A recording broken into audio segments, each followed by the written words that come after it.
নবী করিম সাল্লাল্লাহু আলাইহি ওয়াসাল্লাম বলছেন, আমার উম্মতরা, আল্লাহ রাব্বুল আলামিনের বান্দারা, তোমরা দুনিয়ার মধ্যে যত ইবাদত করো, যত আল্লাহর গোলামি করো, তোমরা কোনোদিন অহংকার করবা না, কোনোদিন তোমরা মানুষের সামনে দাম্ভিকতা দেখাও না।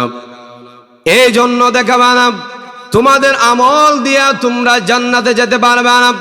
আল্লাহর যদি রহমত না থাকে, আল্লাহর রহমত যদি থাকে, আপনার যদি আমলও ভালো থাকে, তাহলে আল্লাহ রব্বুল আলামিন তোমাকে জান্নাতে দাখিল করায়া দিবেন। সুবহানাল্লাহ। কিয়ামতের দিন আল্লাহ রব্বুল আলামিন ফেরেশতাদেরকে বলবে, একজন আবেদ ডাকো, মুখলেস একজন বান্দা ডাকো। আল্লাহ রব্বুল আলামিন বলবে, ও ফেরেশতারা, তোমরা কিয়ামতের মাঠ থেকে একজন তোমরা মুখলেস বান্দা ডাকো। তাকে ডেকে আনা হবে। মুখলেস আর আবেদ বান্দা মানে যাদের জীবনে কোনো গুনাহ নেই, জীবনে কোনো কি নেই। এইরকম আল্লাহর ওলি আছে না নাই? অবশ্যই আছে। কোনদিন আল্লাহ রব্বুল আলামিনের নাফরমানি করে নাই।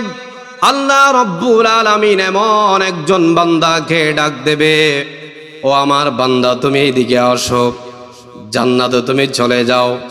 ওই বান্দা যদি আল্লাহ রব্বুল আলামিনকে না বলে, ও আল্লাহ রব্বুল আলামিন, আপনার রহমতের দিয়া, আপনার রহমত দিয়া আপনি আমাকে জান্নাতে প্রবেশ করান, এটা যতক্ষণ পর্যন্ত বলবে না, ততক্ষণ পর্যন্ত ওই ব্যক্তি জান্নাতে প্রবেশ করতে পারবে না। আল্লাহু আকবার। ওই বান্দা যখন জান্নাতের গেটের সামনে আসবে, ওই বান্দাকে যখন বলবে, তুমি আল্লাহর রহমতে তুমি জান্নাতে প্রবেশ করো, তখন ওই বান্দা বলবে, ওগো আল্লাহ, কেন আপনার রহমতে আমাকে জান্নাতে প্রবেশ করতে হবে? আমি তো দুনিয়ায় থাকতে কোনো অন্যায় করি নাই, অপরাধ করি নাই, কোনোদিন তো গুনার কাজ করি নাই, কেন আপনার রহমত দিয়ে আমার থেকে জান্নাতে প্রবেশ করতে হবে? তখন আল্লাহ রব্বুল আলামিন বলবে, তোমার যদি কুদরত থাকে, তোমার আমল দিয়ে তুমি জান্নাতে প্রবেশ করো। আল্লাহু আকবার। ওই ব্যক্তি জান্নাতে প্রবেশ করতে পারবে না। কার রহমত ছাড়া? আল্লাহর রহমত ছাড়া। ওই বান্দা তখন ওই বান্দাকে বলবে, আমার আল্লাহ রব্বুল আলামিন, ও ফেরেশতারা, তোমরা একটা মিজানের ফাল্লার ব্যবস্থা করো। সুবহানাল্লাহ। মিজানের ফাল্লার ব্যবস্থা করো। ফাল্লা মানে হচ্ছে ওজন মাপা, যে জিনিস দিয়ে ওজন মেপে যা, ঠিক কি না? দোকানের মধ্যে যখন আমরা জিনিসের জন্য যাই, সদাই করার জন্য যাই, তখন আমাদেরকে দোকানের সওদাগর আমাদেরকে একটা ফাল্লা দিয়ে মেপ করে দেয়। আল্লাহ রব্বুল আলামিন বলছো, ফেরেশতারা, তোমরা একটা ফাল্লার ব্যবস্থা করো। ওই ফাল্লা দিয়ে আমার এই বান্দা দুনিয়ায় থাকতে তার মৃত্যু থেকে, হায়াতে জিন্দেগি থেকে মৃত্যু পর্যন্ত যত আমল করেছে, যত আমার গোলামি করেছে, সবগুলো এক পাল্লায় দাও। আমার অসংখ্য অগণিত রহমত থেকে একটা তোমরা এক পাল্লায় দাও। তাহলে তুমি ওজন করে একটু আমার এই বান্দাকে কোনটার ওজন বেশি একটু দেখিয়ে দাও। সুবহানাল্লাহ। সাথে সাথে ফেরেশতারা একটা পাল্লা নিয়ে আসবে। পাল্লা নিয়ে আসার পরে যখন পাল্লার মধ্যে ওই বান্দার সমস্ত আমলগুলা দেওয়া হবে, আর আল্লাহ রব্বুল আলামিনের একটা রহমত এক পাল্লায় দেওয়া হবে, তখন যখন ওজন করা হবে, তখন সাথে সাথে দেখা যাবে ওই বান্দার কোটি কোটি বছরের যে আমল করেছে, সেটার সে আমার আল্লাহ রব্বুল আলামিনের একটা রহমতের পাল্লা ভারী হয়ে যাবে। সুবহানাল্লাহ। ওই বান্দা দেখো তো 2 যুগ দিয়ে কান্না করা শুরু করে দিবে।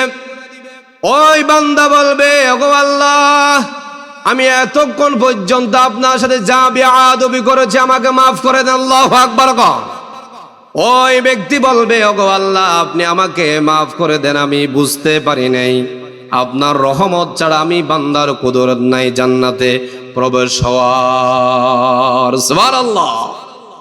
ওই ব্যক্তি আল্লাহর কাছে আত্মসমর্পণ করে আল্লাহর কাছে ছুটো হয়ে বলবে, ওগো আল্লাহ, আপনি আমাকে মাফ করে দেন। আমার আল্লাহ তো দয়ালু। আমার আল্লাহ কি?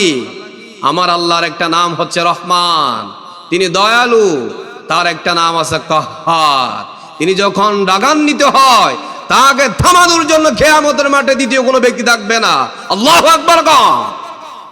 ওই ব্যক্তি সাথে সাথে আল্লাহ রাব্বুল আলামিনের কাছে যখন মাফ চাইবে, সাথে সাথে ওই ব্যক্তিকে আল্লাহ রাব্বুল আলামিন মাফ করে দিবেন। ওই ব্যক্তি বলবেন, ওগো আল্লাহ, আপনার রহমত দিয়ে আমার আমল নামার বিনিময়ে আপনি আমাকে জান্নাতে দাখিল করায়া দেন। সুবহানাল্লাহ।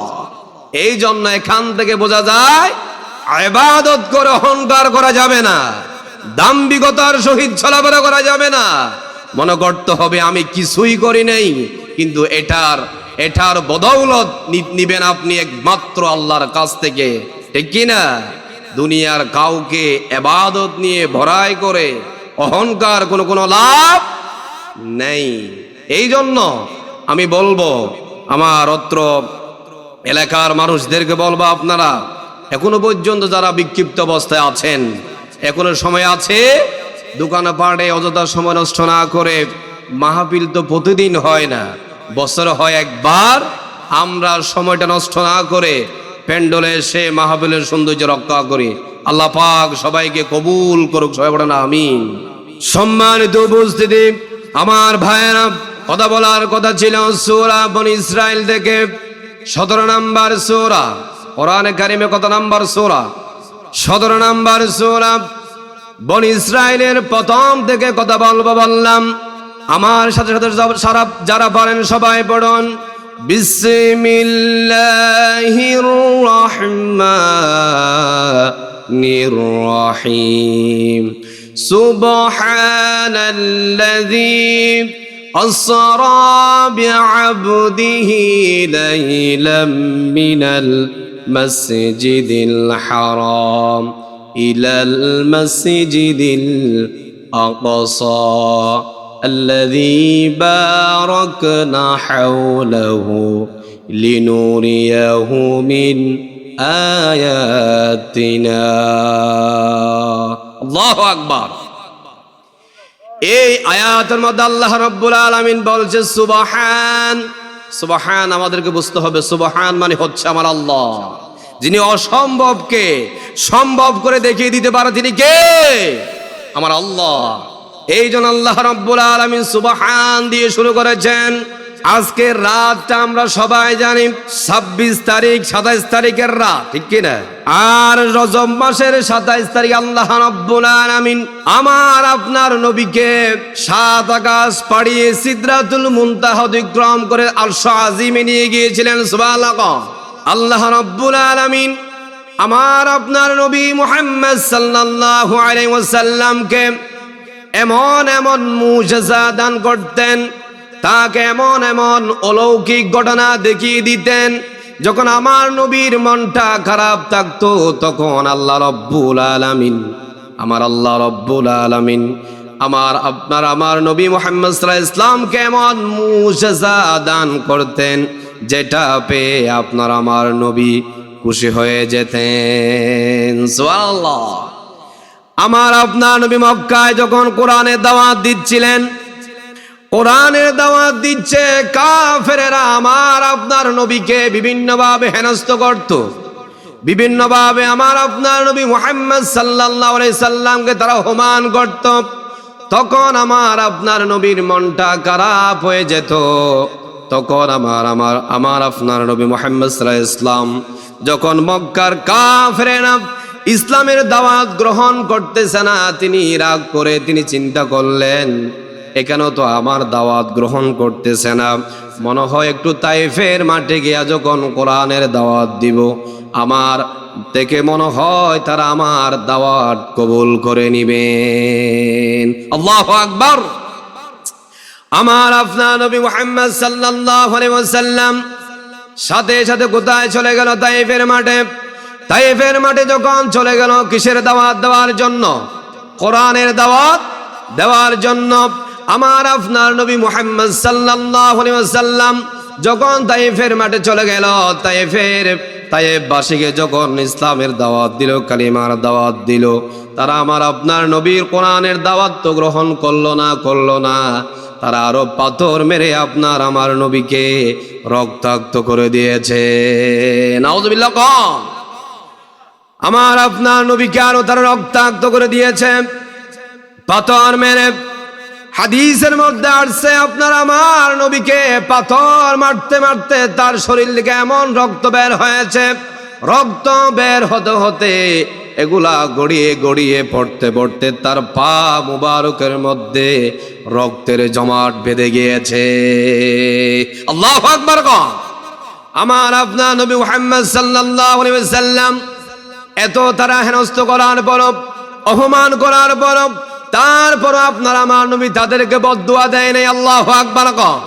আমার আপনার নবী চাইলে তাদেরকে বদদুয়া দিতে পারতেন, তিনি সেটা বদদুয়া করেন নাই। তিনি হতাশা হয়ে পড়ে গিয়েছেন।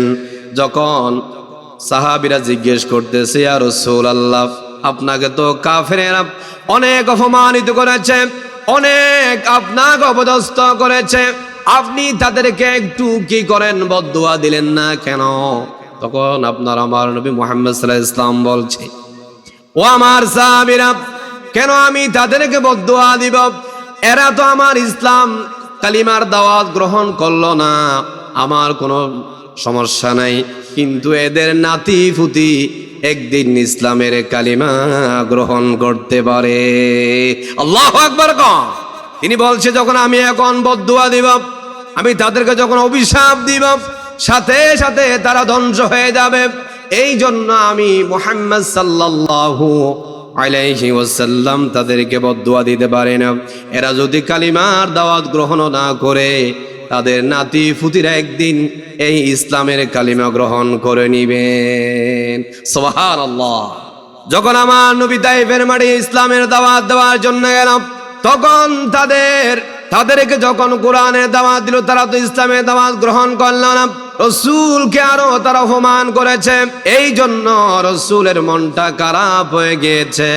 তখন আল্লাহ রাব্বুল আলামিন আমার রাসূলকে সুসংবাদ দিয়েছে, ও নবী, আপনি টেনশন করিয়েন না, আপনি টেনশন করিয়েন না, মন খারাপ করিয়েন না। আমি আল্লাহ রাব্বুল আলামিন আপনাকে এমন মুজিজা দান করব, তুমি মুহাম্মদ সাল্লাল্লাহু আলাইহি ওয়াসাল্লামকে আমার সাথে দেখা করার জন্য আরশ আজিমে নিয়ে আসবো। সুবহানাল্লাহ। এই খবর শুনে মুহাম্মদ সাল্লাল্লাহু আলাইহি ওয়াসাল্লামের মনটা কি খারাপ থাকতে আর পারে? হযরত মূসা আলাইহিস সালাতু ওয়াস সালাম আল্লাহর সাথে দেখা করতে চেয়েছিলেন, কিন্তু আল্লাহ বলছে, লান তারানি, ও মূসা, তুমি আমাকে দেখতে পারবা না। আর মুহাম্মদ সাল্লাল্লাহু আলাইহি সাল্লামকে বলছে, ও আমার দুস্থ মুহাম্মদ, আপনাকে আমি দাওয়াত দিয়ে আমার সাথে দেখা করার জন্য নিয়ে আসবো। আল্লাহু আকবার। মূসা আলাইহিস সালাতু ওয়াস সালাম আল্লাহ রাব্বুল আলামিনকে বলছে, ওগো আল্লাহ, আপনি আমাকে দেখা দেন, কোনো সমস্যা হবে না। আল্লাহ বলছে, মূসা, তুমি আমার নূরের তাজাল্লি তুমি সহ্য করতে পারবে না। যখন মূসা বারবার আবদার করতেছে, মূসাকে বলছে, ও মূসা, তুমি যদি আমাকে দেখতে চাও, তুর পাহাড়ে যাও। কোন পাহাড়ে? তুর পাহাড়ে যাও, আমি সেখানে আসবো, তোমার সাথে দেখা করব। মূসা আলাইহিস সালাতু ওয়াস সালাম তার দলবল নিয়ে কোথায় গেল? তুর পাহাড়ে চলে গেল। সেখানে যাওয়ার পর আল্লাহ রাব্বুল আলামিনের ৭০,০০০ নূরের পর্দা থেকে একটা পর্দা যখন সরালো, সাথে সাথে মূসার দলবল সহ সবাই বেহুশ হয়ে পড়ে গিয়েছে। আল্লাহু আকবার। কিছুক্ষণ করে মূসা আলাইহিস সালাম আবার জাগ্রত হন। দেখা যাচ্ছে আমার দলবল সবাই কি করেছে? বেহুশ হয়ে পড়ে আছে, সবাই মৃত্যুবরণ, কেউ মৃত্যুবরণ করে ফেলেছে। সাথে সাথে মূসা আলাইহিস সালাম বলছে, ওগো আল্লাহ, আপনাকে আর দেখতে হবে না, আমি এখন বাসায় গিয়ে এলাকায় গিয়ে কি জবাব দিব? আপনি আল্লাহ রাব্বুল আলামিন একটু দয়া করেন, যারা এখানে মৃত্যুবরণ করেছে সবাইকে একটু জাগ্রত করে দেন, আবারও স্বাভাবিক করে দেন। আমি মূসা আল্লাহ রব্বুল আলামিনকে আর দেখতে চাই না। আল্লাহু আকবার। যেখানে মূসা আলাইহিস সালাম দেখার জন্য চেয়েছে সেখানে মূসা দেখতে পায় নাই। আর আপনার আমার নবী মুহাম্মদ সাল্লাল্লাহু আলাইহি ওয়াসাল্লাম আল্লাহ রাব্বুল আলামিন তাকে নিজে দাওয়াত দিয়ে কোথায় নিয়ে যাবেন? আরশ আজিমে নিয়ে যাবেন। 27 তারিখ রাত্রে আল্লাহ রাব্বুল আলামিন আমার আপনার নবী মুহাম্মদ সাল্লাল্লাহু আলাইহি ওয়াসাল্লামকে তার কাছে মেহমান হিসেবে নিয়ে যাবেন। সুবহানাল্লাহ। জিবরাইলকে পাঠিয়ে দিল, ও জিবরাইল যাও, আমার বন্ধু, আমার দুস্ত, আমার হাবিব মুহাম্মদ সাল্লাল্লাহু আলাইহি ওয়াসাল্লামকে সুসংবাদ দিয়ে আসো। জান্নাত থেকে একটা জান্নাতি পোশাক নিয়ে যাও, বুরাকের জগৎ থেকে একটা বুরাক নিয়ে যাও। আমার দুস্তকে আপনি সেখান থেকে ইসরা করে বাইতুল মুকাদ্দাসে নিয়ে যাও। সুবহানাল্লাহ। আমার আল্লাহ রাব্বুল আলামিন জিবরাইলকে পাঠিয়ে দিলেন। জিবরাইল আলাইহিস সালাতু ওয়াস সালাম চলে গেল, জান্নাতের মধ্যে একটা জান্নাতি পোশাক নিল আর বুরাকের জগতে গেল।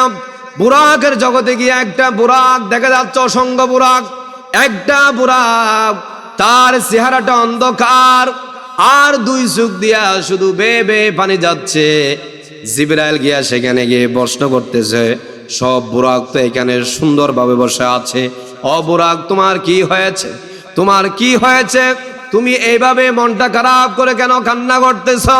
ওই বুরাক বলতেছে, ও জিবরাইল, আমি গতকালকে আল্লাহ রব্বুল আলামিনের পক্ষ থেকে খবর পেয়েছি আল্লাহ রব্বুল আলামিন আমার উপরে যাওয়ার করে মুহাম্মদ সাল্লাল্লাহু আলাইহি ওয়াসাল্লামকে ইসরা করাবেন। এই জন্য আমি বুরাক খুশি আনন্দে কান্না করতেছি। এই কান্না দুঃখের কান্না নয়। আল্লাহু আকবার। ওই বুরাককে বলছে, জিবরাইল বলছে, তোমাকে আমি রিসিভ করার জন্য আসলাম। আল্লাহু আকবার। ওই বুরাককে নিয়ে গেল, আমি তোমাকে নেওয়ার জন্য আসলাম। ওই বুরাক নিয়ে মা উম্মে হানির ঘরে গেল। রাসূল সাল্লাল্লাহু আলাইহি ওয়াসাল্লামকে সেখান থেকে জাগ্রত করলো, সেখান থেকে জাগায়া মক্কাতুল মুকাররমায় নিয়ে গেল। সেখানে নিয়ে যাওয়ার পরে রাসূল সাল্লাল্লাহু আলাইহি ওয়াসাল্লাম সেখানে 2 রাকাত নামাজ পড়েছে। কয় রাকাত? 2 রাকাত নামাজ পড়েছে, নফল নামাজ পড়েছে। এখান থেকে বোঝা যায় কোনো মানুষ যখন ঘর থেকে বের হয় কোনো জায়গা যাওয়ার জন্য উদ্দেশ্য হয়ে, তখন একটা রাসূলের সুন্নাহ হচ্ছে 2 রাকাত নফল নামাজ আদায় করে বের হওয়া। আল্লাহু আকবার। এগুলা কি আমাদের কাছে আছে? নেই। ঘর থেকে বের হওয়ার সময় যে দোয়াটা পড়ে, এটাও তো সবাই পড়ে না। বিসমিল্লাহি তাওয়াক্কালতু আলাল্লাহ, এই দোয়াটা আমরা পড়ি না। কি নামাজ পড়বে? আমরা হলাম নামদারি মুসলমান। নামদারি মুসলমান। মুসলমানিত্ব আমাদের মধ্যে যদি আপনি খুঁজেন, দেখা যাবে বেশিরভাগ মেজরিটি% লোক থেকে মুসলমানিত্ব হওয়া যাবে না, ঠিক কি না? এই জন্য আমাদেরকে কোরআনের আলোচনা হলে সেখানে আসতে হয়। এগুলো হচ্ছে আম জনতার ক্লাস, ঠিক কি না? আপনাকে যদি আমি গিয়ে মসজিদের মধ্যে যদি এক কথাটা বলি সবার সামনে, আপনার হয়তো লজ্জাও লাগতে পারে, ঠিক কি না? এই জন্য কোরআনের মাহফিলে আসলে অনেক কিছু অজানা জিনিস জেনে যাওয়া যায়, ঠিক কি না? জিবরাইল আলাইহিস সালাতু ওয়াস সালাম বুরাকের মধ্যে মক্কাতুল মুকাররমা থেকে আল্লাহ রব্বুল আলামিনের হুকুমে জিবরাইল আলাইহিস সালাতু ওয়াস সালাম আমার আপনার নবীকে বুরাকের মধ্যে তুলল। সেখান থেকে বাইতুল মুকাদ্দাসে নিয়ে যাবে। কোথায়? বুরাকের আকৃতিটা হচ্ছে গাদার চেয়ে বড়, কচ্ছরের চেয়ে ছোট। আর এই বুরাকের রংটা ছিল সাদা। রংটা কি ছিল? সাদা ছিল। এটা একটা প্রাণী। এটা একটা কি প্রাণী? বুরাক এটা হচ্ছে কি একটা প্রাণীর নাম। জিবরাইল আলাইহিস সালাতু ওয়াস সালাম বাইতুল মুকাদ্দাস নিয়ে গেল। সেখানে নিয়ে যাওয়ার পর অসংখ্য ফেরেশতারা সেখানে আমার নবীকে স্বাগতম, আহলান সাহলান দিচ্ছে। আল্লাহু আকবার। আমাদের দেশের মধ্যে যখন বাহিরের রাষ্ট্র থেকে যখন একটা প্রধানমন্ত্রী এখানে আসে, তখন আমাদের রাষ্ট্রীয় থেকে অনেক কিছু ব্যবস্থা করা হয়। লাল গালিচার ব্যবস্থা করা হয়। অসংখ্য বাহিনীদেরকে সেখানে দাঁড় করাইয়া দেওয়া হয় স্বাগতম জানানোর জন্য। স্বাগতম জানানোর জন্য, আহলান সাহালান জানানোর জন্য, ঠিক তেমনি ভাবে আল্লাহ রব্বুল আলামিন আমার নবীকে এমন ভাবে স্বাগতম জানাচ্ছেন, ফেরেশতাদেরকে দিয়া সেখানে দাঁড় করায় দিয়েছে, সবাই আমার নবীকে আহলান সাহালান দিয়েছে। আর এর পূর্বে যারা নবীরা দুনিয়ার জমিন থেকে বিদায় হয়ে গিয়েছে, সবাইকে আল্লাহ রব্বুল আলামিন তুলে ওই বাইতুল মুকাদ্দাসের মধ্যে পাঠাইয়া দিয়েছে। সুবহানাল্লাহ। বাইতুল মুকাদ্দাসে চলে গেলাম। সেখানে যাওয়ার পরে বুরাকটা একটা পাথরের মধ্যে বাঁধলাম, জিবরাইল আলাইহিস সালাতু ওয়াস সালাম। সেখানে বাঁধার পরে আমার আপনার নবী মুহাম্মদ সাল্লাল্লাহু আলাইহি ওয়াসাল্লামকে জিবরাইল আলাইহিস সালাতু ওয়াস সালাম ওখান থেকে সরাসরি নিয়ে গেল প্রথম আসমানে। প্রথম আসমানে নিয়ে ওখানে প্রত্যেকটা নবীরা আছে, এক একটা আসমানের মধ্যে এক একজন নবী দায়িত্বরত আছে। প্রথম আসমানে যিনি দায়িত্বরত আছে তিনি হচ্ছে হযরতে আদিবিদা হযরতে আদম আলাইহিস সালাতু ওয়াস সালাম। সুবহানাল্লাহ। জিবরাইল আলাইহিস সালাতু ওয়াস সালাম আমার আপনার নবী মুহাম্মদ সাল্লাল্লাহু আলাইহি ওয়াসাল্লামকে প্রথম আসমানের দরজার সামনে গিয়া তখন প্রথম আসমানের দরজার মধ্যে আঘাত করলাম। আদম আলাইহিস সালাতু ওয়াস সালাম সাথে সাথে ওখান থেকে আওয়াজ করলাম, তোমরা কে দরজার মধ্যে আঘাত করলা? জিবরাইল বলছে, ও আদম আলাইহিস সালাতু ওয়াস সালাম, আমি হলাম জিবরাইল, তোমার সাথে কে আছে? আমার সাথে আছে নবী কুলের সম্রাট মুহাম্মাদুর রাসূলুল্লাহ সাল্লাল্লাহু আলাইহি ওয়াসাল্লাম আমার সাথে আছে। আল্লাহু আকবার বলবেন না? আদম আলাইহিস সালাম বলছে, ও জিবরাইল, তোমাদের পাসপোর্ট ভিসা আছে নাকি? জিবরাইল আলাইহিস সালাতু ওয়াস সালাম বলছে, ও আদমু সাফিউল্লাহ, আমার এবং মুহাম্মদ সাল্লাল্লাহু আলাইহি ওয়াসাল্লামের পাসপোর্ট ভিসা যিনি রেডি করে দিয়েছেন তিনি হচ্ছেন আপনার আমার রব আল্লাহ। জোরে জোরে বলেন না সুবহানাল্লাহ। আল্লাহ পাসপোর্ট ভিসা রেডি করে দিয়েছে। আমরাও জানি একটা রাষ্ট্র থেকে যখন একটা মানুষ অন্য একটা রাষ্ট্রে যেতে চায় তার অবশ্যই পাসপোর্ট ভিসা অবশ্যই ক্লিয়ার থাকতে হয়, ঠিক কি না? ঠিক তেমনি ভাবে আপনার আমার রব জিবরাইল আলাইহিস সালাতু ওয়াস সালামকে এবং মুহাম্মদ সাল্লাল্লাহু আলাইহি ওয়াসাল্লামকে পাসপোর্ট ভিসা রেডি করে দিয়ে পাঠিয়ে দিয়েছে। সুবহানাল্লাহ। দরজা খুলে গেল, সেখানে অসংখ্য ফেরেশতাদেরকে দাঁড় করাইয়া দেওয়া হলো।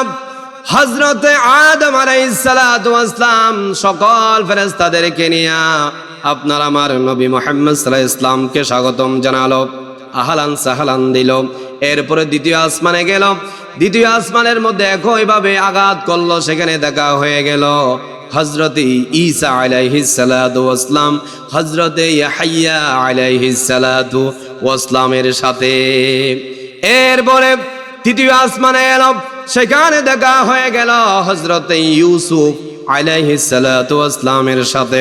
চতুর্থ আসমানে গেল, সেখানে দেখা হয়ে গেল হযরতে চতুর্থ আসমানে দেখা হয়ে ঈসা আলাইহিস সালাতু ওয়াস সালাম।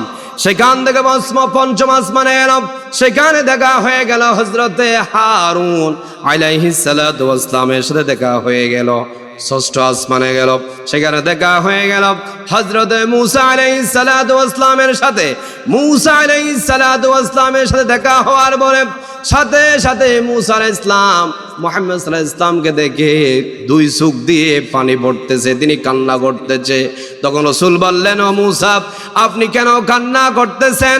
মুসা আলাইহিস সালাম বলছে, ও মুহাম্মদ ইয়া রাসূলুল্লাহ ইয়া হাবিবাল্লাহ, আমি এই জন্য কান্না করতেছি, আমি মুসা আল্লাহকে দেখার জন্য অনেক আকুতি করেছি, বিনতি করেছি, কিন্তু আল্লাহ রাব্বুল আলামিন আমাকে দেখা দেয় নাই।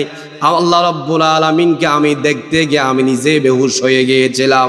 আর আপনাকে আল্লাহ রাব্বুল আলামিন নিজেই দাওয়াত করে তাকে আরশ আজিমে নিয়ে যাচ্ছেন দেখা করার জন্য। আমি মুসা আপনার চেহারার মধ্যে আমার আল্লাহকে দেখতে পাচ্ছি। সুবহানাল্লাহ। আর বলছে, মুসা আলাইহিস সালাতু ওয়াস সালাম, আপনি কেন কান্না করতেছেন?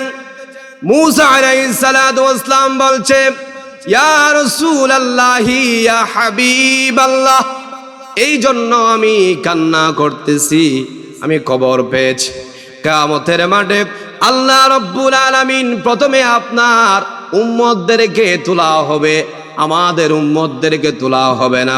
আর কিয়ামতের মাঠে আপনার উম্মতের সংখ্যাও বেশি হবে। সুবহানাল্লাহ। আমি এই জন্য কান্না করতেছি, আর আমি খবর পেয়েছি আল্লাহ রব্বুল আলামিন কাল কিয়ামতের মাঠে যখন জান্নাত উদ্বোধন করবেন, আপনি মুহাম্মাদুর রাসূলুল্লাহ সাল্লাল্লাহু আলাইহি ওয়াসাল্লামকে দিয়া ওই জান্নাতের দরজা তিনি উদ্বোধন করবেন। সুবহানাল্লাহ। এরপরে অনেক কথাবার্তা হলো, সেখান থেকে চলে গেল আল্লাহ রব্বুল আলামিনের প্রিয় নবী মুহাম্মাদুর রাসূলুল্লাহ সাল্লাল্লাহু আলাইহি ওয়াসাল্লাম সপ্তম আসমানে চলে গেল। সেখানে যাওয়ার পরে দেখা হয়ে গেল হযরত ইব্রাহিম আলাইহিস সালাতু ওয়াস সালামের সাথে কথা হলো। সেখান থেকে তিনি চলে গেলেন জান্নাত আর জাহান্নাম পরিদর্শন করার জন্য। আল্লাহু আকবার। কোন জান্নাত জাহান্নাম আপনি আমি দেখি নাই, রাসূল সাল্লাল্লাহু আলাইহি ওয়াসাল্লাম তার দুই চোখ দিয়া তিনি দেখে এসেছিলেন। সুবহানাল্লাহ। জান্নাতের মধ্যে চলে এলাম। জান্নাতে চলে যাওয়ার পরে সেখানে জান্নাত পরিদর্শন করতেছিলেন, দেখতেছিলেন কে? আপনার আমার নবী মুহাম্মদ সাল্লাল্লাহু আলাইহি ওয়াসাল্লাম। জান্নাতের মধ্যে যাওয়ার পরে রাসূল সাল্লাল্লাহু আলাইহি ওয়াসাল্লামের কানের মধ্যে একটা মানুষের হাঁটার আওয়াজ তিনি অনুধাবন করেছে। রাসূল ইসলাম বলছে, ইয়া জিবরাইল, এখানে তো আমরা জান্নাতের মধ্যে হাঁটতেছি, এখানে তো একটা লোকের হাঁটার আমি আভাস পাচ্ছি। আল্লাহু আকবার বলবেন না? জিবরাইল আলাইহিস সালাতু ওয়াস সালামকে বলছে, ও জিবরাইল, এই লোকটা কে হতে পারে? এটা কার হাঁটার আওয়াজ হতে পারে? জিবরাইল আলাইহিস সালাতু ওয়াস সালাম বলছে, ইয়া রাসূলুল্লাহ, ইয়া হাবিবাল্লাহ, আপনি রাসূল বলেন তো দেখি এই হাঁটার আওয়াজটা কার হতে পারে? রাসূল বলছেন, জিবরাইল, আমি তো মালুম করতে পারতেছি না, আমার মনে পড়তেছে না, তুমি জিবরাইল বলে দাও। তখন সাথে সাথে জিবরাইল আলাইহিস সালাতু ওয়াস সালাম বলছে, ইয়া রাসূলুল্লাহ, ইয়া হাবিবাল্লাহ, এই হাঁটার আওয়াজটা হলো মসজিদে নববীর মুয়াজ্জিন কালো সাহাবী হযরতে বেলালের পায়ের আওয়াজ। সুবহানাল্লাহ। তখন কি বেলাল কি ইন্তেকাল করেছে নাকি দুনিয়ায় জীবিত আছে? জীবিত আছে। হযরত বেলাল জীবিত আছেন।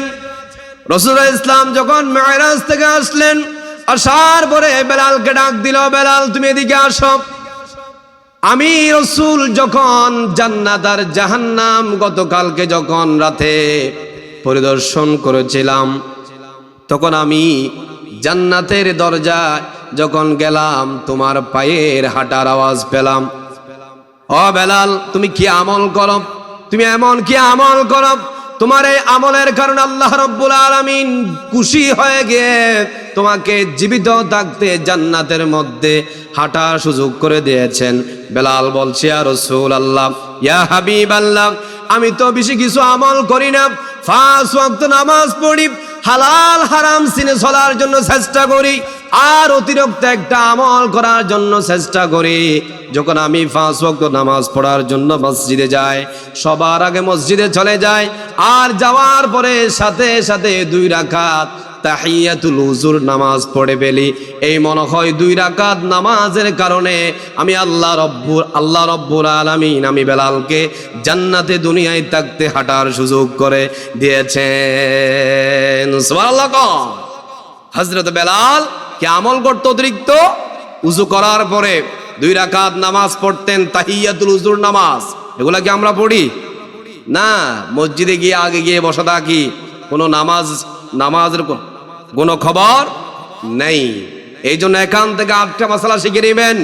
মসজিদে সবার আগে আসবেন, আসার পরে নামাজ পড়ে উযু করে সাথে সাথে মসজিদে ঢুকে 2 রাকাত তাহিয়াতুল উজুর নামাজ পড়ে নেবেন। আল্লাহ পাক হয়তো আপনার আমল কবুল করে নিতে পারেন।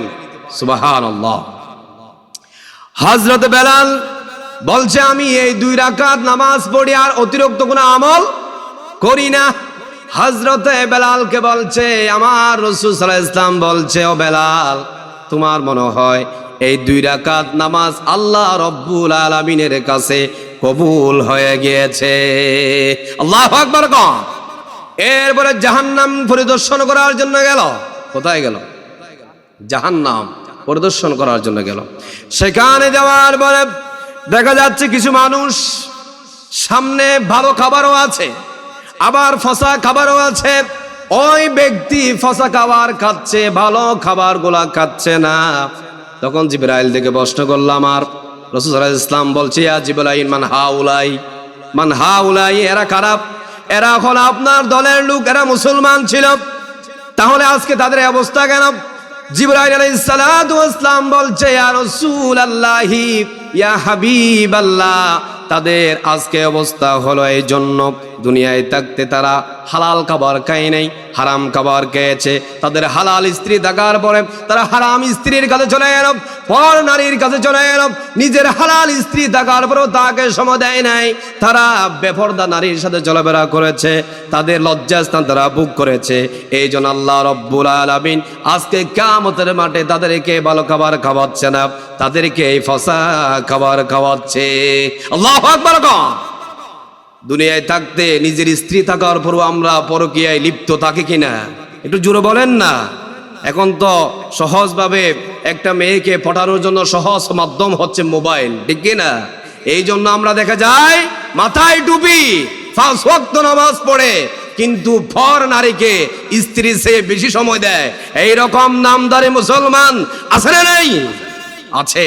এই জন্য এখান থেকে শিক্ষা নিতে হবে, আপনি যদি ফসা খাবার খান তাহলে কাল কিয়ামতের মাঠে আপনার থেকে ফসা খাবার খেতে হবে। এটা মনে থাকবে তো? মেরাজ থেকে এই হাদিসটা আমাদেরকে খুব অনুধাবন করতে হবে। এরপরে জিবরাইল আলাইহিস সালাতু ওয়াস সালাম আমার আপনার নবীকে আবার সামনে নিয়ে এলাম।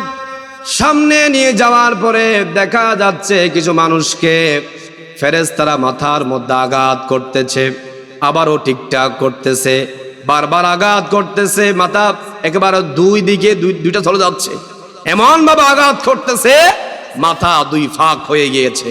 আবারও সেলাই টিলাই করে ঠিকঠাক করে ফেলেছে, আবারও শাস্তি চলমান। শাস্তি কি? চলমান। জিবরাইলকে প্রশ্ন করলো, ইয়া জিবরাইল, মান হাউলাই, এরা কারা? জিবরাইল আলাইহিস সালাতু ওয়াস সালাম বলছে, ইয়া রাসূলুল্লাহ, ইয়া হাবিবাল্লাহ, এরাও তো দুনিয়ায় থাকতে মুসলমান ছিল, তাদের আজকে অবস্থা কেন? রাসূল ইসলামকে বলছে, ইয়া জিবরাইল, তাদের আজকে অবস্থা কেন?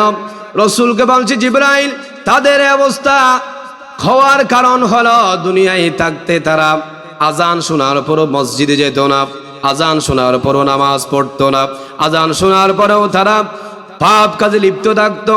এই জন্য তাদেরকে আজকে ফেরেশতারা মাথার মধ্যে আঘাত করতেছে, এই জন্য আঘাত করতেছে, তাদেরকে শয়তানে গ্রাস করে ফেলেছে। এই জন্য আজান শোনার পরও মসজিদে যেত না, মসজিদে যেত না, নামাজ ঘরেও পড়তো না, এই জন্য তাদের আজকে অবস্থা। তখন রাসূল ইসলাম বলছে, ও জিবরাইল, তাদের এই অবস্থা হওয়ার কারণ হলো তাহলে নামাজ না পড়ার জন্য। জিবরাইল বলছে, আর রাসূলুল্লাহ, তাদের অবস্থা এই জন্য নামাজ না পড়েছে, এই জন্য তাদের এই অবস্থা। তাহলে এখান থেকে বোঝা যায় আজান দেওয়ার পরে শয়তান আপনাকে বিভিন্নভাবে পরিচিত করবে। এখান থেকে বুঝতে হবে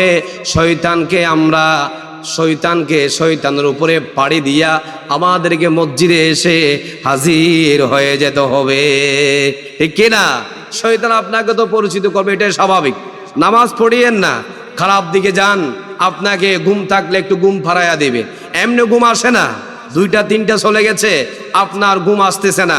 যখন মসজিদের মুয়াজ্জিন যখন আল্লাহু আকবার বলে, আজানের ধ্বনি দেয়, সাথে সাথে আপনার চোখে ঘুম চলে আসে। তাহলে বুঝতে হবে যে আপনাকে শয়তান কি দিচ্ছে? সুসুরে দিয়ে আপনাকে ঘুম ফারাইয়া দিচ্ছে। নাউযুবিল্লাহ। এরপরে সামনে চলে গেল।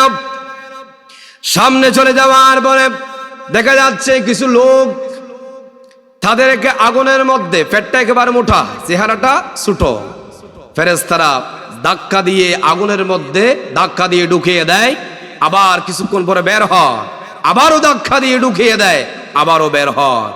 জিবরাইলকে প্রশ্ন করলো, জিবরাইলেরা খারাপ। জিবরাইল আলাইহিস সালাতু ওয়াস সালাম বলছে, ইয়া রাসূলুল্লাহ, ইয়া হাবিবাল্লাহ, এরা হলো দুনিয়ায় থাকতে যারা সুদ খেয়েছে, ঘুষ খেয়েছে, ঘুষ খাওয়ার পরে পেটটা মুঠা করেছে। এই জন্য কিয়ামতের মাঠে এই জাহান্নামের মধ্যে আল্লাহ রব্বুল আলামিন তাদের পেটটা মুঠা করে দিয়েছে। আর ফেরেশতারা বারবার ধাক্কা দিয়ে দিয়ে তাদেরকে আগুনের মধ্যে ঢুকাচ্ছে, আবার বের হচ্ছে। তাদের এই আযাব কিয়ামত পর্যন্ত এই জাহান্নামের মধ্যে চলমান থাকবে। আল্লাহু আকবার কোন, ওই আযাব চলমান থাকবে। তাহলে আমাদেরকে ঘুষ থেকেও সুদ থেকেও বিরত থাকার দরকার আছে না নাই? আছে। এরপরে আমার রাসূল ইসলামকে সেখান থেকে হাদিসের মধ্যে আসছে, রাসূল ইসলামকে ওখান থেকে সবগুলা দেখায়া জিবরাইল আলাইহিস সালাতু ওয়াস সালাম তাকে নিয়ে আসলো বাইতুল আবার মুকাদ্দাসে। কোথায়? বাইতুল মুকাদ্দাসে নিয়ে আসলো। আসার পরে সেখানে অসংখ্য নবীরা সেখানে উপস্থিত হয়ে গেল। হয়ে যাওয়ার পরে সেখানে নামাজের ওয়াক্ত শুরু হয়ে গেল। আমার আপনার নবী মুহাম্মদ সাল্লাল্লাহু আলাইহি ওয়াসাল্লাম টেনশনে পড়ে গেল, এখানে এখন নামাজের ইমামতি করবে কে? এখানে তো আমার থেকে অনেক সিনিয়র নবীরা আছে। কি আছে? সিনিয়র নবীরা আছে। আমি কেমনে ইমামতি করি? সাথে সাথে আল্লাহ রব্বুল আলামিন বলছে, ও জিবরাইল, যাও আমার দুস্থ মুহাম্মদ সাল্লাল্লাহু আলাইহি ওয়াসাল্লামকে বলে দাও আজকে নামাজের ইমামতি করবে। সকল নবীকে পিছনে দাঁড় করায়া আমার নবী আজকে নামাজের ইমামতি করবেন। সুবহানাল্লাহ। সাথে সাথে জিবরাইল আলাইহিস সালাতু ওয়াস সালাম খবরটা পাঠিয়ে দিয়েছে। জিবরাইল আলাইহিস সালাতু ওয়াস সালাম বলার সাথে সাথে আমার নবী মুহাম্মদ সাল্লাল্লাহু আলাইহি ওয়াসাল্লাম ইমামের জায়গায় দাঁড়িয়ে গেল। ওইটা দ্বারা আরেকটা আল্লাহ রব্বুল আলামিন প্রমাণ করে দিয়েছে, দলিল বানিয়ে দিয়েছেন। সমস্ত নবীদের যিনি সরদার হচ্ছে আমার আপনার নবী মুহাম্মদুর রাসূলুল্লাহ সাল্লাল্লাহু আলাইহি ওয়াসাল্লাম। আমার নবী হচ্ছে সমস্ত নবী রাসূলগণের মাথার মুকুট, শামসুল হিদায়া, বদরুদ্দুজা, সাইয়্যিদুস সাকালাইন, ইমামুল মুরসালিন, খাতামান নবিয়্যিন, আফতাব নবুয়ত, শাহিন শাহে রিসালাত, সরকার দু জাহা, সুলতান মদিনা, হুজুর আকরাম, নূর মুজাসসাম, জনাব মুহাম্মদ রাসূলুল্লাহ সাল্লাল্লাহু আলাইহি ওয়াসাল্লাম। তাকে সমস্ত নবীদের নেতা বানিয়ে দিয়েছে। সুবহানাল্লাহ। আমার নবী নামাজ পড়াচ্ছিলেন। নামাজ পড়াতে পড়াতে 3 রাকাত শেষ হয়ে গেল। কয় রাকাত? 3 রাকাত শেষ হয়ে গেল। আমার নবী থেকে মনের মধ্যে একটা সংকল্প আসলো, ইচ্ছা আসলো। আমার নবী, আপনার নবী মুহাম্মদ রাসূলুল্লাহ ইসলাম বলছে, এখন তো আমাদের কিবলা বাইতুল মুকাদ্দাসের দিকে। রাসূল বলছে, কে বলছে?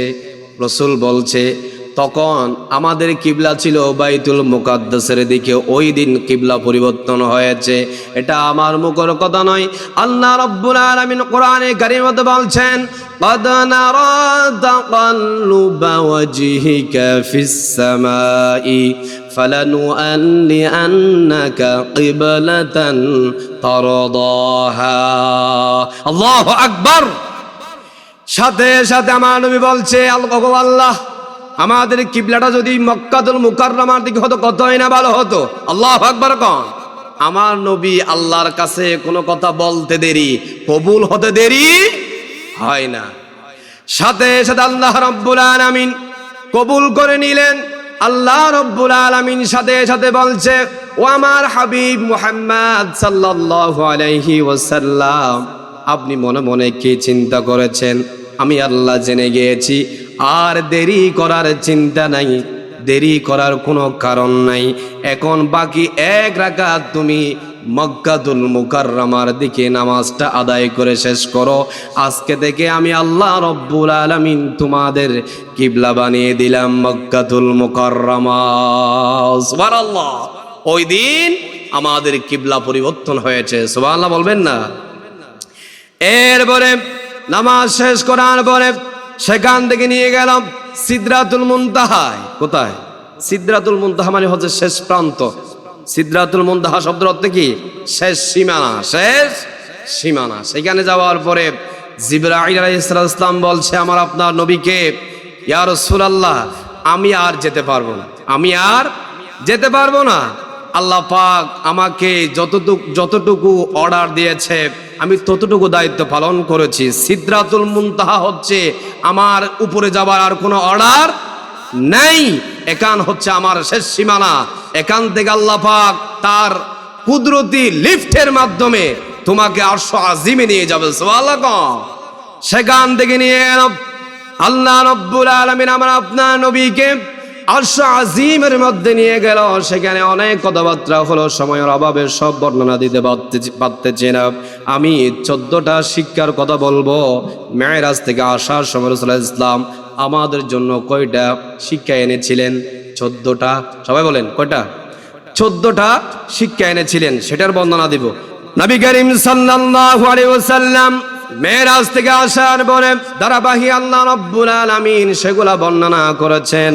22 নম্বর আয়াতে বলছেন আল্লাহ রাব্বুল আলামিন, লা তাজআল মা'আল্লাহি ইলাহান আখার ফাতাকউদা মাযমুমান মাখযুলা।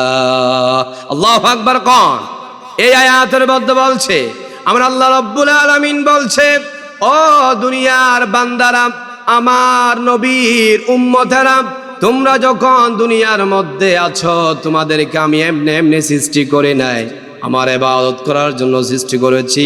তোমরা সব সময় আমি আল্লাহ রাব্বুল আলামিনের ইবাদত বান্দেগি করবা। সুবহানাল্লাহ। আর যদি আমার স্তরে যদি তোমরা অন্য কারো গোলামি করো, ইবাদত বান্দেগি করো, তাহলে তোমরা লাঞ্ছিত হবা, নিন্দিত হবা। আল্লাহ পাক বলছে আমি আল্লাহ রাব্বুল আলামিনের যদি তোমরা ইবাদত করো, তোমাদের সম্মান মর্যাদা আমি আল্লাহ বাড়িয়ে দিব। সুবহানাল্লাহ। কোন আমরা কেন জান্নাতে যেতে চাই? আমাদের আদি পিতার নাম হচ্ছে হযরতে আদম আলাইহিস সালাতু ওয়াস সালাম। আমাদের বাবার বাড়ি কোথায়? সবাই বলেন জান্নাতে। আমাদের বাবার বাড়ি কোথায়? প্রত্যেক জনের বাবার বাড়ি আছে। কারো বাড়ি আজিজ ফাজিলপুর, কারো বাড়ি মোহাম্মদপুর, কারো বাড়ি ইয়াকুবপুর, এভাবে। কিন্তু আমাদের সকলের একজন পিতা আছে, সেই পিতার নাম হচ্ছে হযরত আদম আলাইহিস সালাতু ওয়াস সালাম, আর তার বাড়ি হচ্ছে জান্নাতে। সুবহানাল্লাহ বলবেন না? এই জন্য আমরা জান্নাতে যেতে চাই। আর জান্নাতে যদি আপনি যেতে চান তাহলে আপনাকে কি করতে হবে? ইহদিনাস সিরাতাল মুস্তাকিম। আল্লাহ পাক বলছে আমার সহজ সরল পথের দিকে তোমাদেরকে চলতে হবে। সুবহানাল্লাহ। সূরা ফাতিহা যখন আমরা তেলাওয়াত করি, সবাই আমরা সূরা ফাতিহার মধ্যে ইহদিনাস সিরাতাল মুস্তাকিম এই আয়াতটা তেলাওয়াত করি কিনা? এটার অর্থ হচ্ছে আমাদেরকে সহজ সরল পথ আমাদেরকে আল্লাহ দেখান। সুবহানাল্লাহ বলবেন না? 2 নাম্বার হলো আল্লাহ রাব্বুল আলামিন কোরআনে কারীমের 17 নম্বর সূরার 23 এবং 24 নম্বর আয়াত বলছেন, ওয়া ক্বাদা রাব্বুকা আল্লা তা'বুদু ইল্লা ইয়্যাহু ওয়া বিল ওয়ালিদাইনি ইহসানা ইম্মা ইয়াবলুগান্না ইনদাকাল কিবারা আহাদুহুমা আও কিলাহুমা ফালা তাকুল লাহুমা উফফিন ওয়া লা তানহারহুমা ওয়া কুল লাহুমা قولا كريما واخفض لهما جناح الذل من الرحمة وقل رب ارحمهما كما ربياني صغيرا الله أكبر এই আয়াতের মধ্যে বলছে ওয়াকাদা রাব্বুকা আল্লা তা'বুদু ইল্লা ইয়াহু। এ দুনিয়ার আমার বান্দারা তোমরা আমি আল্লাহর ইবাদত করবা। কার ইবাদত? আমি আল্লাহ রাব্বুল আলামিনের ইবাদত করবা, এরপরে কার গোলামি করবা, কার আনুগত্য করবা। ওয়াবিল ওয়ালিদাইনি ইহসানা, সুবহানাল্লাহ কোন। তোমাদের মা বাবার সাথে তোমরা সুন্দর আচরণ করো, সুবহানাল্লাহ কোন। আল্লাহর পরে আল্লাহ কার সম্মান তুলে ধরেছে? মা বাবা। কার? অনেকে আছে আমাদের মধ্যে মা বাবাকে সম্মান করতে চায় না। অনেকে আছে ফিরকে বিজি সম্মান দিয়ে ফেলে। অনেকে আছে মা বাবার চেয়ে অন্য ব্যক্তিকে বেশি সম্মান দিয়ে ফেলে। এই জন্য আল্লাহ পাক বলছে এটা তো শিরক হয়ে যাবে। আমি আল্লাহ রব্বুল আলামিনের পরে বেশি সম্মান করবা তোমাদের মা বাবাকে, সুবহানাল্লাহ। এরপরে বলছেন ইম্মা ইয়াবলুগান্না ইনদাকাল কিবারা আহাদুহুমা আও কিলাহুমা ফালা তাকুল লাহুমা উফফিউ। আল্লাহ পাক বলছে, ও আমার বান্দারা, যখন তোমাদের মা বাবা যে কোনো একজন বার্ধক্য উপনীত হয়ে যাবে, দুইজনের মধ্যে যদি উভয়ে যদি মুরব্বী হয়ে যায়, বৃদ্ধ হয়ে যায়, তোমরা তাদের সাথে ধমক দিয়ে কথা বলেও না, তাদের সাথে তোমরা খারাপ ভাষা ব্যবহার করেও না, উফ শব্দ বলেও না।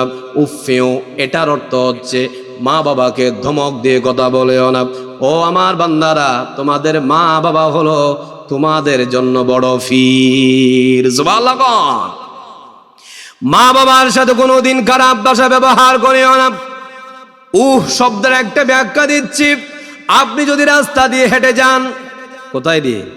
রাস্তা দিয়ে হেঁটে যান, উজাট কান, তাহলে আপনি সেখানে তো কান্না করেন না, আপনি শুধু একটা শব্দ ব্যবহার করেন, ঠিক কিনা? যখন আমরা রাস্তা দিয়ে হেঁটে যাই, তখন আমরা যখন ব্যথা পাই শব্দ ব্যবহার করি, এটা দিয়ে তো আমরা কান্না করি না। আর এখানে এটার আয়াতের ব্যাখ্যা হলো, ও আমার বান্দারা, তোমাদের মা বাবার সাথে তোমরা এমন আচরণ করেও না, তোমার আচরণের কারণে তোমার মা বাবা যদি একটু বলে ফেলে ব্যথা পেয়েছে তোমার কথার দ্বারা, তুমি সন্তানের আর ভবিষ্যৎ ভালো হবে না। আল্লাহু আকবার। এরপরে বলছেন ফালা তাকুল লাহুমা উফফিন ওয়ালা তানহারহুমা ওয়া কুল লাহুমা কাওলান কারীমা। আল্লাহ পাক বলছে, তোমাদের মা বাবার সাথে সম্মান সূচক কথা বলো, সুবহানাল্লাহ। এটা কার কথা? কারীমা। কারীমা শব্দের অর্থ হচ্ছে সুন্দর ভাষা, সম্মানিত ভাষা। তুমি মা বাবার সাথে কি করো? ব্যবহার করো।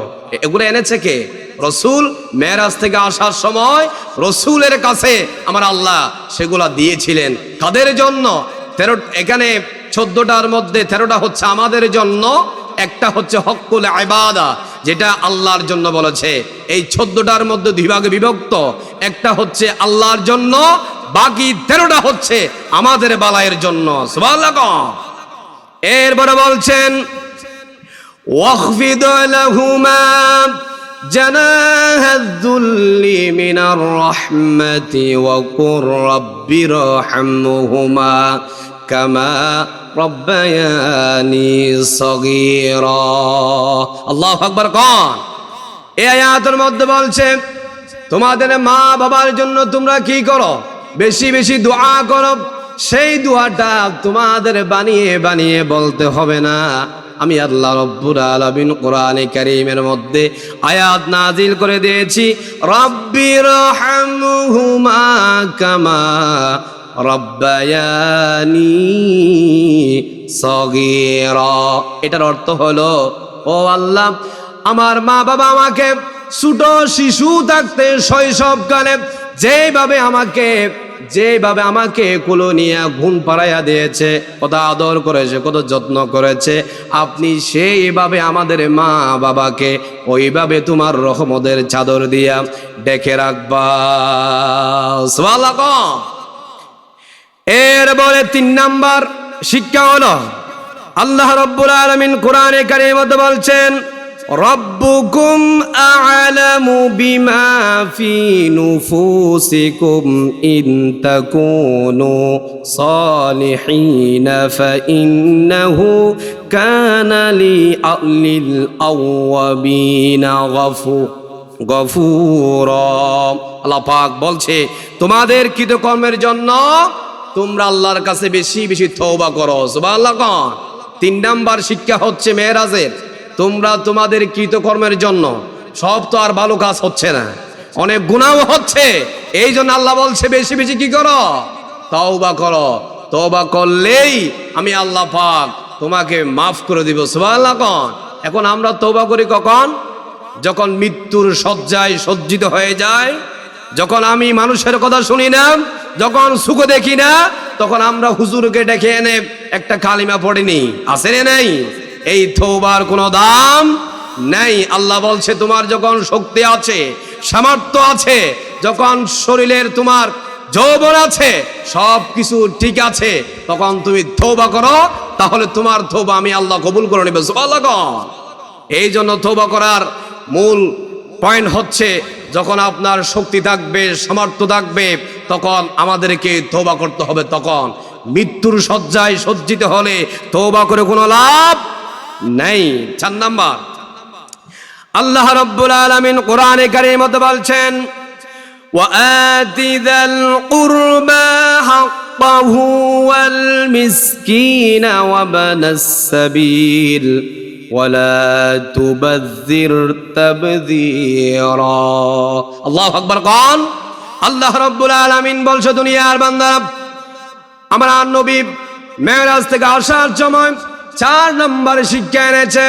ও দুনিয়ার বান্দারা, কান খাড়া করে শুনুন, এটা তো আমার মন গড়া কথা নয়। কথা কার? কথা কার? একটু জোরে বলেন না, কথা কার? কথা কার? কথা হচ্ছে আল্লাহর। আল্লাহর কথা যদি আপনি 1 ইঞ্চি পরিমাণও সন্দেহ করেন, আপনার ঈমান সাথে সাথে চলে গিয়েছে, নতুন করে আবার ঈমান আনতে হবে, ঠিক কি না? এই 4 নাম্বার পয়েন্ট হলো আল্লাহ রাব্বুল আলামিন বলছে তোমাদের আত্মীয়তার হক, তোমাদের আত্মীয় স্বজনদের হক তোমরা আদায় করে নাও। কে বলেছেন? আল্লাহ বলেছেন।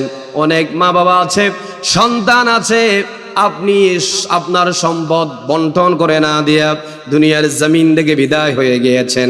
এখানে ভাই বোনে কি হয়ে গিয়েছে? ঝগড়া বিবাদ চলতেছে। এই জন্য বলছে তোমাদের আত্মীয় স্বজনদের হক তোমরা দুনিয়ায় থাকতে তাদেরকে বন্টন করে তারপরে চলে যাও। আল্লাহু আকবার। কোন সময় কম, এজন্য ব্যাখ্যা কম দিচ্ছি। 5 নাম্বার হলো আল্লাহ রাব্বুল আলামিন বলছেন সূরা বনী ইসরাঈলের 27 নম্বর আয়াতে বলছেন ইন্নাল মুবাযযিরিনা কানু ইখওয়ানাশ শায়াতিন ওয়া কানাশ শাইতানু বিরাব্বিহি কাফুরা। আল্লাহ পাক বলছে 5 নাম্বার হচ্ছে তোমরা অপচয় করিও না। অপচয় করিও, টাকা আছে বলে যেমন তেমন খরচ করিও না। খরচ করার ক্ষেত্রে মধ্যম পন্থা অবলম্বন করো। খরচ করার ক্ষেত্রে কোন পন্থা? একেবারে কিপটামিও করা যাবে না, একেবারে অপচয়ও করা যাবে না। মধ্যম পন্থা অবলম্বন করে আপনার টাকা আপনার থেকে খরচ করতে হবে, ঠিক কিনা? এই জন্য আমাদের সমাজ আমরা দেখি, টাকা থাকলে মেয়ে একটা যখন বিয়ে হয়, যেখানে গেট একটা দরকার সেখানে 2টা দিয়ে দেয়, যেখানে যেই জুনিবাত্তি যেটা বলে লাগে 300 সেখানে 600 দিয়ে দেয়। এগুলো হচ্ছে অপচয় করা। কি করা? অপচয় করা। আপনার পোশাক দরকার পুরো বছরের মধ্যে 10টা, আপনি 20টা নিয়ে নিলেন, এটা একটা অপচয় করা। এইভাবে অপচয় করা যাবে না। 6 নাম্বার আল্লাহ রাব্বুল আলামিন বলছেন 6 নাম্বার হক হলো শিক্ষা হলো হকদারকে হক দিয়ে দাও। হক দিয়ে দাও। হকদার খারাপ। হয়তো আপনার একটা মানুষ 30,000 টাকা পাবে, কয় হাজার? 30,000 টাকা পাবে, আপনার টাকাও নাই আর আপনার কথার গরম আরো বেশি। এরকম লোক আছে না নাই? আপনি মানুষের কাছে ঋণী, কিন্তু আপনি টাকাও দিতে পারতেছেন না, আর আপনার কথার গরম আরো বেশি, আছে না নাই? এই জন্য এখানে বলছে হকদারকে হক দিয়ে দাও, যদি হক দিতে আপনি অপারগ হন, আপনার সামর্থ্য না থাকে, সুন্দর ভাষা ব্যবহার করে তার থেকে মাফ নিয়ে নেন, তাহলে আল্লাহ পাক মাফ করে দিবেন। সুবহানাল্লাহ। এখান থেকে বোঝা যায় মানুষের হক আপনি যখন নষ্ট করবেন, আল্লাহ রাব্বুল আলামিন বলছে আমি মানুষের হক কোনোদিন মাফ করব না। আপনি দুনিয়ায় থাকতে মানুষ থেকে মাপ নিয়ে আসবেন, কিয়ামতের মাঠে না হয় তোমার আমলনামা যেগুলা থাকবে সেগুলা দিয়ে দিতে হবে ওই হকদার ব্যক্তিকে। এই জন্য দুনিয়ায় থাকতে মানুষকে তুমি হক দিয়ে দাও। সুবহানাল্লাহ। কোন কিয়ামতের মাঠে গিয়া আপনার থেকে টাকার বদলে টাকা নেওয়া হবে না, সব আমল কেড়ে নেওয়া হবে, আপনি শূন্য হয়ে যাবেন। তারপরে আপনি জান্নাতে যাওয়ার কথা, সেখান থেকে রুট ক্রস করে আপনাকে জাহান্নামে নিক্ষেপ করা হবে। নাউজুবিল্লাহ। এই জন্য হকদারকে হক দিয়ে দিতে হবে। হক দিতে না পারলে অহংকারের পরিচয় না দিয়া, দাম্ভিকতার পরিচয় না দিয়া, সুন্দর কথা বলে, নরম কথা বলে তার থেকে মাপ নিয়ে নিতে হবে। এটাই হচ্ছে মুসলমানের পরিচয়। সুবহানাল্লাহ। 8 নাম্বার ওয়ালা, দারিদ্রের ভয়ে নিঃসন্তানকে হত্যা করে। অনেকে আসলে নাই, গরিব মানুষ, মেয়ে হয়েছে 7টা, 8 নাম্বারও হয়েছে, আবারও মেয়ে, সেই মনটা খারাপ, স্ত্রীকে মারধর করে, ওই সন্তানকে গলা টিপে হত্যা করে। নাউজুবিল্লাহ বলবেন না। আল্লাহ রাব্বুল আলামিন বলতে সন্তান দিয়েছে আমি। সন্তান দিয়েছে কে? আল্লাহ বলেছে আমি সন্তান দিয়েছি, এই সন্তানের রিজিকের ব্যবস্থা আমি আল্লাহ করব, তুমি কিছু করতে পারবে না। আমার এই বান্দাকে যদি তুমি হত্যা করো, তুমি একটা পাপ করলাম। এই জন্য দারিদ্রের ভয়ে কোনো সন্তানকে হত্যা করা যাবে না। যখন সন্তান দিয়েছে আল্লাহ, তার রিজিকের ব্যবস্থা করিয়ে দিবে কে? আল্লাহ। এই জন্য 8 নাম্বার হক হলো সন্তানদেরকে দারিদ্রতার ভয়ে তাদেরকে হত্যা করা যাবে না। 9 নাম্বার হলো আল্লাহ রাব্বুল আলামিন কোরআনে কারীমে বলছেন ওয়ালা তাকরাবুজ জিনা ইন্নাহু কানা ফাহিশাতান ওয়া সাআ সাবিলা। যারা বলেন না আল্লাহু আকবার। আল্লাহ রাব্বুল আলামিন বলছে দুনিয়ার বান্দা, জানা ব্যভিচারের ধারে কাছেও যেও না। এটা কার কথা? জিনা ব্যভিচারের দ্বারা কাছেও যেও না। আর বলছে ওই কাজটা কোনো সুন্দর কাজ নয়, সওয়াবের কাজ নয়, এটা হচ্ছে লজ্জিত, নিন্দিত, একটা ঘৃণিত কাজ। আল্লাহু আকবার। কোন জিনা করিও না। বিবাহর প্রয়োজন হলে বিয়ে করে নাও। সন্তানদের মা বাবাকে বলবো, সন্তান যখন প্রাপ্তবয়স্ক হয়ে যাবে, দেখা যাচ্ছে সন্তানের অবস্থা ভালো না, আপনি নিজেই বউ ঠিক করে তাড়াতাড়ি বিয়ে দিয়ে দেন, না হয় সন্তানের সকল পাপের আসামি আপনি মা বাবা থেকে হওয়া লাগবে, ঠিক কিনা? এই জন্য জেনা করার জন্য যেই সমাজে সহজ, ওই সমাজে বিয়ে করা কঠিন। যেই সমাজে বিয়ে করা সহজ, সেই সমাজে জিনা করা কঠিন হয়ে যায়। আল্লাহু আকবার। এই জন্য আমাদেরকে সন্তান যখন প্রাপ্তবয়স্ক হয়ে যাবে, তখন আমাদের কি করতে হবে? সন্তানদেরকে বিয়ে দিতে হবে। এরপরে আসেন 10 নাম্বার হলো আল্লাহ রাব্বুল আলামিন বলছে কোন বান্দাকে, কোন আল্লাহর বান্দাকে অন্যায়ভাবে হত্যা করা যাবে না। কোন মানুষকে কোনো আপনার ক্ষতি করে নাই, ওই মানুষকে আপনি হত্যা করতে পারবেন না। এই পারমিশন আল্লাহ পাক আপনাকে দেয় নাই। আল্লাহ বলছে কোন মানুষকে হত্যা করতে পারবেন না আপনি অন্যায়ভাবে। কিন্তু কোরআনের মধ্যে আছে হত্যার বদলা কিন্তু হত্যাই করতে হবে। এটা হচ্ছে যদি কোনো মানুষকে যদি অন্যায়ভাবে হত্যা করে ফেলে, ওই রক্তের বদলা কিন্তু ইসলামে আছে, রক্ত নিতে হবে, ঠিক না? এটা হচ্ছে ভিন্ন বিষয়।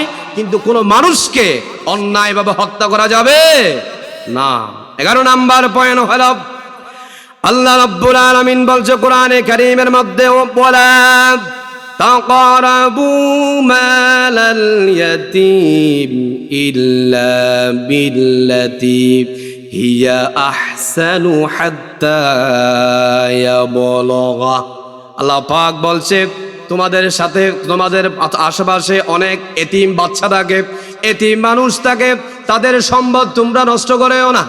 তাদের হক, এতিমদের হক নষ্ট করেও না, এতিমদের সম্পদ নষ্ট করেও না। এটা হচ্ছে মারাত্মক একটা ঘৃণিত কাজ। তোমার যদি সম্পদ প্রয়োজন হয়, ওই সন্তান যখন প্রাপ্তবয়স্ক হবে তখন তার থেকে চেয়ে নেবা, টাকা দিয়ে তুমি ক্রয় করে নেবা। ওই সন্তান যখন এতিম থাকে, ছোট নাবালক থাকে, তখন ওই সন্তানদের কোনো সম্পদ আপনি কোনোদিন ধরতেও পারবেন না।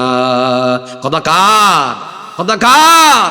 আল্লাহর। এতিমের হক, এতিমের মাল আত্মসাৎ করা যাবে না।